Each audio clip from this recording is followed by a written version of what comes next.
Argumentación y para eso hemos visto una serie de contenidos a lo largo de todos los videos que le he estado subiendo semanalmente. Hemos visto lo que es la argumentación, hemos visto los tipos de argumento, hemos visto las falacias argumentativas y hoy vamos a ver específicamente lo que es la columna de opinión. Para eso, el objetivo de hoy y de este video es conocer los rasgos característicos de la columna de opinión. Para comenzar, recordemos un poco lo que es la argumentación.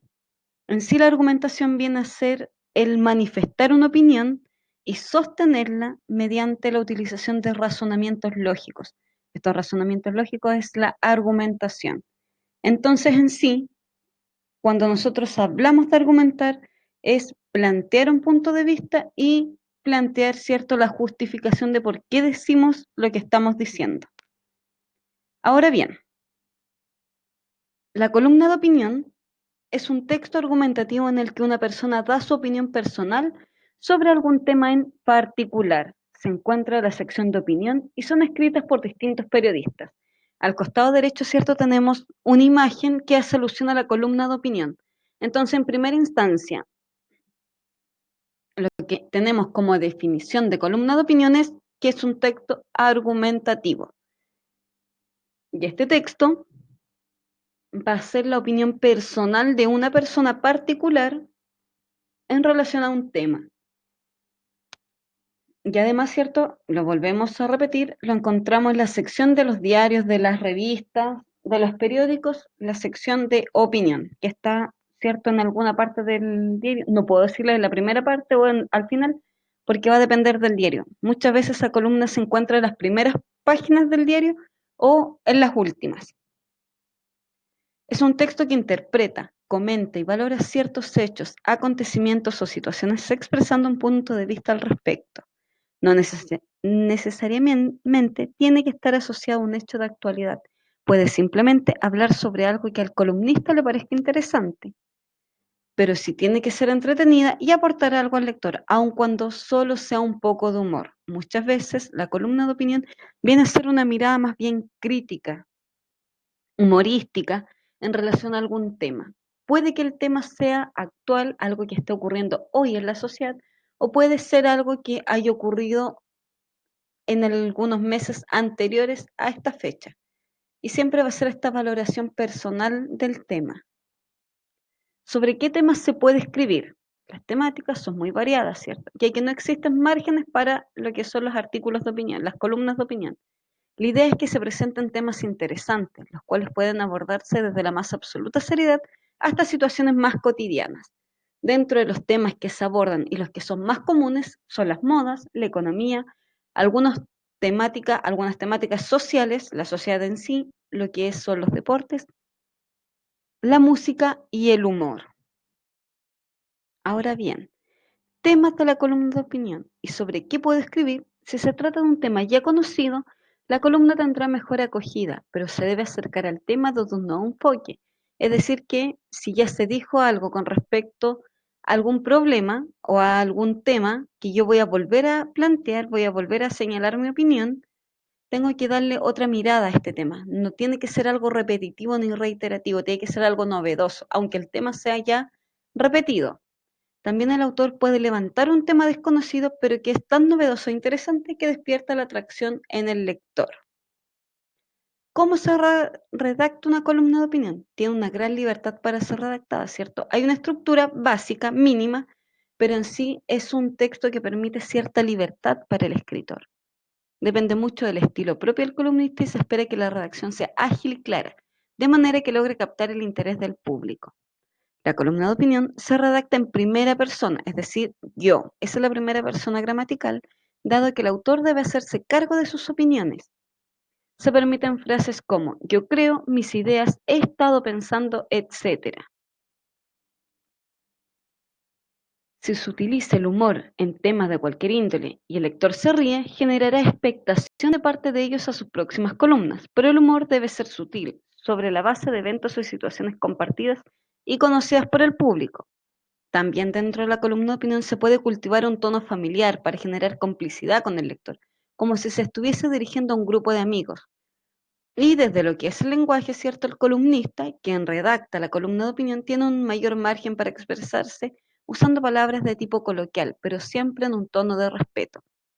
Es decir, que no necesita un vocabulario formal, puede utilizar algunas palabras del vulgo, del diario vivir, del día a día, algunas palabras jergales, por ejemplo, pero no necesariamente tiene que ser en un tono de faltarle el respeto a alguien o de en el sentido de que cuando el lector tome este texto, lee esta columna de opinión, se sienta menospreciado por el vocabulario que ahí utiliza. Puede ser un vocabulario coloquial, una jerga a lo mejor utilizada, pero siempre con respeto. Ahora, la estructura del texto argumentativo. Lo primero que tenemos es la presentación. En la presentación, ¿cierto? Se da a conocer el tema sobre el que se va a hablar de manera clara y atractiva. Se tiene que captar el interés del receptor, en este caso del lector. Posterior a la presentación del tema, se plantea la tesis.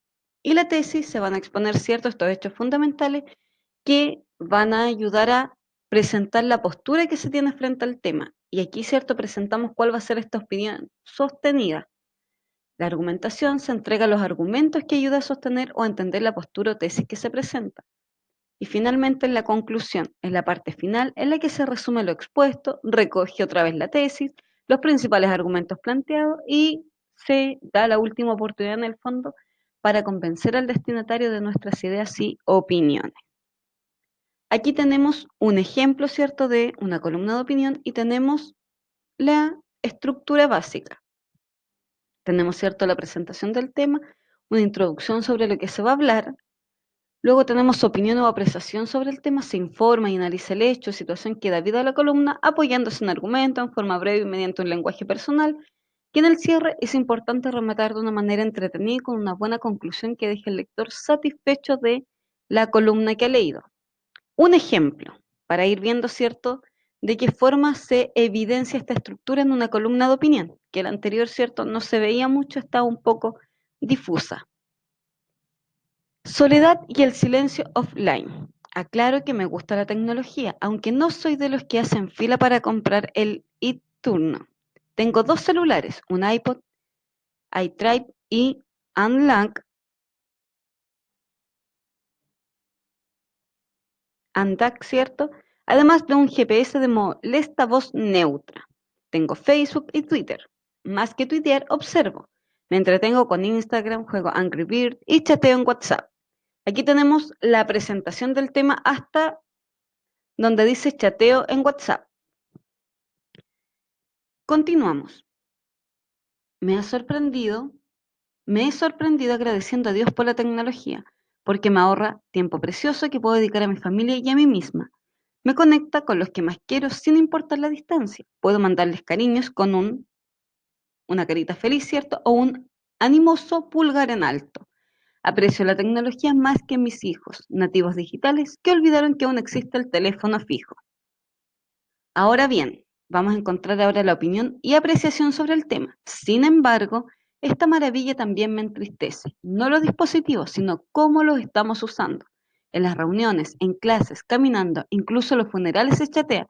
Se ve el correo o Facebook. Aquí, cierto, tenemos la opinión, la tesis. Por las calles, la mayoría luce enormes o minúsculos audífonos que llevan a sus oídos de todo, menos los sonidos del ambiente. La superconexión nos hace creer que vivimos en línea con los otros, pero es lo contrario. Nos escondemos de sus rostros, de sus palabras. Aquí tenemos un argumento basado en experiencia, porque ella señala, cierto, que por las calles ya ve a mucha gente con estos audífonos. El gran temor del hombre es la soledad y la tecnología nos da la falsa sensación que vimos acompañados, dice la socióloga Terry Tarkley. Aquí tenemos un argumento basado en la opinión de experto o en la autoridad que los vimos en el video anterior. Solo hay que mirar a nuestro alrededor para corroborarlo. Si alguien se sienta solo en un banco de plaza, inmediatamente surge el pánico y echa mano al celular. No creen que estoy solo, parece gritar. Aquí tenemos otra vez un argumento basado en experiencia.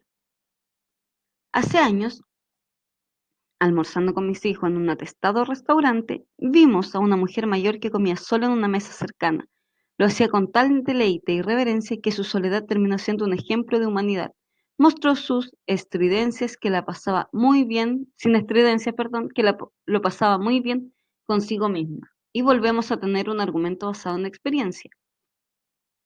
Y ese es el problema. Esta excesiva conexión está dejando a nuestros niños y jóvenes sin experimentar lo que es estar solo, espacio único para volverse hacia uno mismo y construir identidad.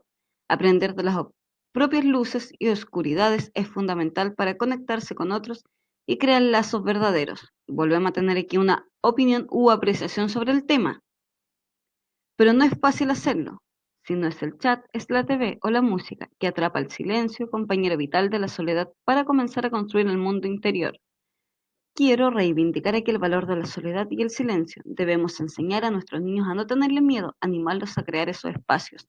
Puede ser un buen libro, digital o de papel. Él abrirá espacio al silencio y al camino hacia otros mundos que le ayudarán a construir el propio. Volvemos a tener cierto una apreciación sobre el tema. Contarles que el pánico de estar solo da paso a la curiosidad por descubrir quién es ese ser especial que llevamos dentro. Enseñarles a estar solos y en silencio es la mejor herramienta que podemos entregarles para que nunca experimenten la verdadera soledad. Y aquí tenemos cierto la conclusión y de alguna u otra forma la autora nos vuelve a hacer hincapié, vuelve a reiterar la finalidad de su texto, que es hacernos reflexionar en torno a lo que es el uso de las tecnologías en los niños y este miedo a la soledad que se está teniendo al ser dependientes de los objetos tecnológicos y las redes sociales. Ahora bien, ¿alguna vez han tomado un diario, un periódico y han leído una columna de opinión?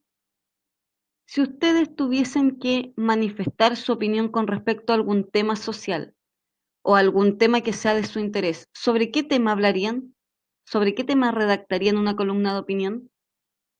Ahora, ¿cuál sería su tesis? ¿Cuál sería el punto de vista que ustedes tendrían con respecto a ese tema?